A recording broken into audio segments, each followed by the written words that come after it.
Welcome to Mom on Purpose, where it's all about helping moms overcome challenges and live their best lives. My hope is by being here, you are more inspired to become the mom you were made to be. I'm Natalie, your host, a wife, boy mom, dog mama, Chicagoan, and former lawyer turned professionally certified coach. If you're here to grow, I can help. Let's go. Hello, my beautiful friends. Welcome to the podcast. So happy to be here with you today. I have missed you. As a reminder, the weekly podcasts are now inside the Mom on Purpose membership over at momonpurpose.com/coaching if you want that weekly content. It has been so much fun for me as a teacher and a coach and a creator to be able to just deliver straight up valuable trainings and content in, I think, a deeper way. So definitely join just for that if you just know you just want the podcast. I like to think about, my membership like a gym membership where it's not designed to do everything all at once. You don't walk into the gym and say, oh my gosh, I have to do everything. Instead, you just pick and choose. You want to do the cardio room, but you don't necessarily swim or play basketball. Awesome. Love that. Same. And then same is true in the membership. So you might find you love the weekly podcasts and the mindful messages and just everything on the private podcasts and also listening to the coaching replays. Or you might find that you love the monthly master classes, whatever it is for you.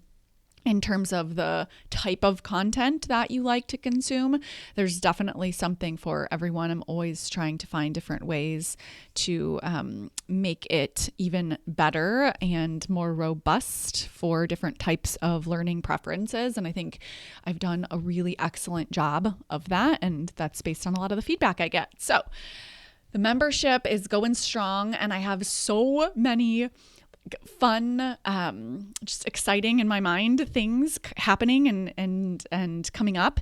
In the next year, I'm creating a Mom on Purpose signature course. I also have a bundle of masterclasses coming out. I just have a lot of things that are in the pipeline, and it's going to be different and fun. And I just feel on fire about my business right now. And it's been really fun to serve so many more clients and do more private coaching, whether that's motherhood or weight loss. I know I've mentioned it on past podcasts, how fun it's been for me to the way I phrase it is like not be pregnant, i.e. my mind is clear and energized. And yes, I have little ones and I'm home with them. And also I feel supported and aligned and just very purpose driven with helping other moms have these positive psychology tools that have truly made such an impact in my life. Like there is nothing greater to me and just more impactful in my life than to get feedback from a mom saying how these tools have impacted her as a woman, as a mom, as a wife, as a person with her mental and emotional health and her physical health as well for those weight loss clients. So I'm having a lot of fun. Make sure you're on my email list to get updates, because those of you who are in my world will get kind of special deals and special promotions for everything that comes out first right away. So make sure you're on my email list over at momonpurpose.com/subscribe. And that's where you can learn more about all of the fun things coming out. And of course, I will talk about that here once things are actually out. So that's what's going on. Of course, it is, already heading into the holiday season, and inside the Mom on Purpose membership, there's a new course. It's a new masterclass. It's called Relationships on Purpose. And I deep dive into the relationship tools that have helped me increase connection, kind of let things go, be around people who maybe I have different views from, and how to just like navigate challenging relationships, navigate difficult people, like all the things that I think maybe, if you and I were talking about over a coffee or a dinner, or if you have a cocktail or something, I have a mocktail, that would come up if you really let me know what's going on, especially with this time of year. I think there's just a magnifying glass on our relationship challenges because of how frequently we see people and the pressure that we put on ourselves to make the holidays special. It all kind of comes under light. That's what I think of when I think of like the holidays and that magnifying glass analogy. So with that, I want to offer you a special episode today about what to do when everyone doesn't get along. This doesn't even have to be something that's said, but it's something that you feel. You feel tension. The energy in the room feels off, and you can sense it immediately. If you even just think about how good we are at picking up on other people's emotions, it's like if you walk into a room and the energy is high and everyone is welcoming and happy, you can sense that. The same is true when you walk into a room and the energy is low and tense and people are upset. Like, you can sense it. Now, you've probably been around here for a while. If you haven't, you're about to hear me say this, but your thoughts create your feelings. So if that's true, then what's happening when our mood shifts immediately? It's that the primitive brain is picking up on what other people are thinking, feeling, and doing. And that's a survival part of the brain. It's a skill that was useful for survival, but it ends up being a trap, right? Because you feeling tense because other people are feeling tense, not helpful in our modern lives. Like, it doesn't help you stay safe in the way that it's doing that for you, in the way that it's mirroring other people's negative emotion.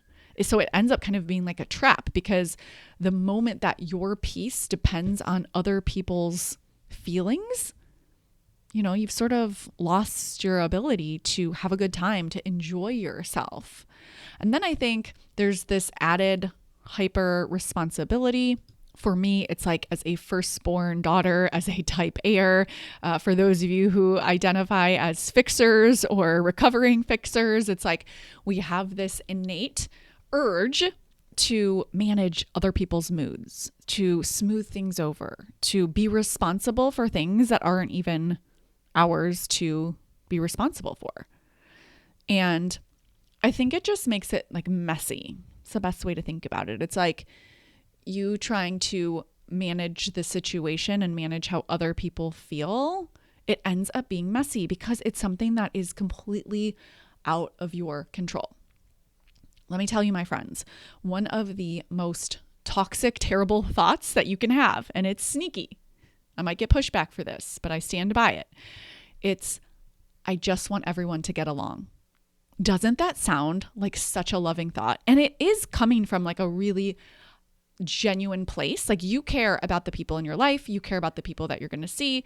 You care about them getting along. But when your wants are with respect to things you can't control, so when you want other people to think and feel and act in a certain way, when you want to control what other people are doing and how they're interacting, what I say is like, it's a waste of a want. It focuses on wanting something that's outside of your control. So would it be nice if everyone just got along? Sure, of course. But I actually don't even think that's supposed to be the way of it. And obviously, if you're listening to this podcast, you know that this whole podcast is about what to do when everyone doesn't get along. And so when that's happening, instead of thinking, I just want everyone to get along, remind yourself that you can feel however you want to feel, and you can give other people permission to feel how they want to feel. Isn't that so nice of you? I say that because, of course, they're going to feel how they want to feel. They're going to act how they want to act. And what you can do is, you don't have to love it. You don't have to ignore it. What I'm not saying is we're just so happy that they're not getting along or you're not getting along. Instead, it's not hanging your peace on whether they get along, on whether you're getting along with them. You can maintain your peace and feel however you want to feel without them getting along, without people getting along, even if they're bringing, stress or worry or tension. You don't have to bring that. So when I started this podcast, I was talking about how when there's tension, quote unquote, in a room. And that's kind of how we think about it. But when you're coaching yourself and you're doing this work, I want you to take ownership of what's actually happening. So this is like the math of doing thought work so that you can feel better. It's okay. There are 10 people in this room. All 10 people have their own thoughts, feelings, and actions. What's yours to control are your thoughts, feelings, and actions. Tension doesn't exist in the room. It exists in someone's body. So if you walk into a room and 8 people are thinking thoughts that create tension for them, you will pick up on that because of the survival part of the brain. But there isn't like this jar of tension on the middle of the table that you could say people are getting their tension from. They're all creating thoughts that are generating the feeling of tension in their body. Okay. This isn't just, like a fun experiment we're doing here. This is useful because then it gives you your power back over your emotional experience. So you might not want to feel happy, but you probably don't want to feel tense. It's typically not the intentional emotion that I'm coaching my clients to feel when they show up to a gathering, a family gathering. And so this is where pre-coaching can be very helpful because, family and people are predictable. So that difficult person in your life, she's predictable. The family that maybe, doesn't get along, it's predictable. And where I see we get ourselves into trouble is thinking, I just want everyone to get along ahead of time. Like that's what we're telling ourselves. That's the default way of thinking ahead of time. And we are met with, the opposite. And so what I say is to pre-coach yourself and decide how you want to think on purpose with a thought like, I just want everyone to feel how they want to feel. Like that is such a better, more connecting, powerful thought because then you just give them permission to feel how they want to feel. Then your emotions aren't dependent on them. Like you can feel better even if they feel tense. So yes, the default is to mirror when other people aren't getting along. But when you pre-coach yourself and you say, okay, this isn't mine to fix. Feelings aren't for fixing. If there is a challenge or something happened that you want to work through, absolutely have a conversation. But typically, especially, this is coming out and I'm recording this like during the fall. And so it's like family gatherings and holidays and all of those things. Typically, these are situations with a lot of family history, and there are a lot of thoughts from past experiences. And I don't even think you have to dig through all of it, but you can own your side of the street and just decide, I want them to feel however they want to feel. If they want to get along, great. If they don't want to get along, that's okay too. Here's how I'm going to show up. Here's how I'm going to think, and here's how I'm going to feel. In coaching, I always give this potluck analogy. It's like if everyone's going to a potluck and it's, 30 people and 30 people are bringing different dishes, you get to decide what dish you're bringing. So if, 29 people are bringing different versions of frustration, tense, irritation, agitation, any sort of, negative emotion, disappointment, sadness, anxiety, you still get to decide what you're bringing. You can bring sweet potatoes. I love sweet potatoes. Sweet potatoes are delicious, right? I don't love peas. So to me, if someone's bringing peas, that's okay. I just won't eat the peas. Peas are like stress. If someone else wants to bring stress, that's okay. You don't have to take on their stress. So you can bring delight. You can bring positivity. You can bring connection. I'm not talking about, everything is rainbows and daisies. I'm not talking about, this is really tense and I'm ignoring it, right? That's taking a negative thought and putting a positive thought on top of it, which doesn't work. So you have to see that there are no negative circumstances. This is just how people are being. And from that place of acceptance, you can decide what you want to bring to the table.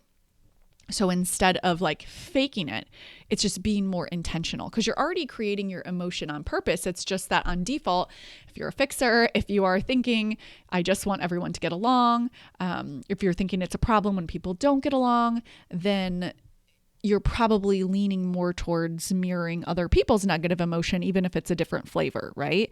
So if your mom is stressed about your siblings, and you don't think she should be, you end up feeling frustrated or stressed about her stress.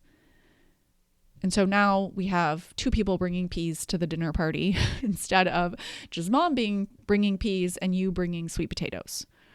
So just think about how you can create the exact experience that you want to create. I think above and beyond intentionally creating your thoughts and feelings, which of course is always going to hands down leave you better off, especially when you are going into a family setting where you think people might not get along, is just letting go of the idea that like problems have to be solved right away, or that people disagreeing mean that there's something for you to fix. So this comes up a lot in my coaching with relationships where someone is having a challenge and they want to express that challenge to the other person. And, I'm coaching them through that. And then I'm saying, and owning your side of the street, meaning just owning your experience of it, not actually looking for a solution, just to share vulnerably. And we don't do this, right? We think, okay, if I'm going to tell my spouse that I didn't like X, Y, and Z, in the back of my mind, I'm thinking, I want him to know that he should do A, B, and C, right? Like we're always jumping to the solution. And I think instead, if you can back up and just get better at disagreeing, I talk about this actually in a relationships course in the membership, how powerful this is as a skill. Allowing space for you to love someone and like someone, or even just respect someone and disagree with them without needing there to be a solution. So for example, if you want to share with someone that you didn't like what they said last time you were with them, you could share that and say how you felt about it and what you thought about it and just what your overall experience was like. Just because as, someone you love and care about, you just want to share your experience with them. And also on the receiving end of it for us, it's like allowing other people to share their experiences with us and allowing people space to disagree without thinking there is something to fix.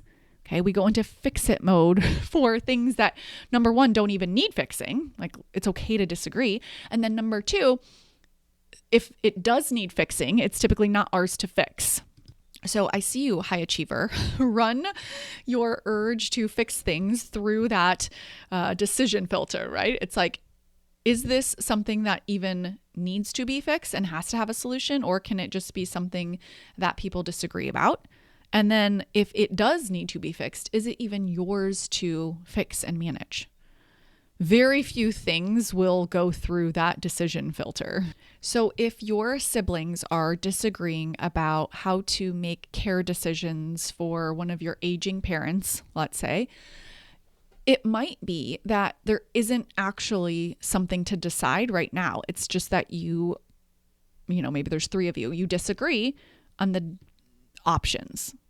Like allow space for the disagreeing. Now, ultimately, if a decision does need to be made, then express your opinion and allow other people to have theirs. When we, I think, try to fix people or fix problems that aren't ours to fix and manage moods and smooth things over, we end up just feeling depleted. What's actually happening here is you end up self-abandoning because you're not focused on your thoughts and feelings and actions. You're so focused on everyone else's that it will feel mentally and emotionally exhausting. And it can lead to, and I'm speaking from experience here, not my ivory tower, it can lead to a little bit of martyrdom, a little bit of like, poor me, I always have to handle everything. I'm the oldest daughter, type A responsible one, right? And like we do it to ourselves. If you just look at other people in your family, they're not doing this. And it is an urge.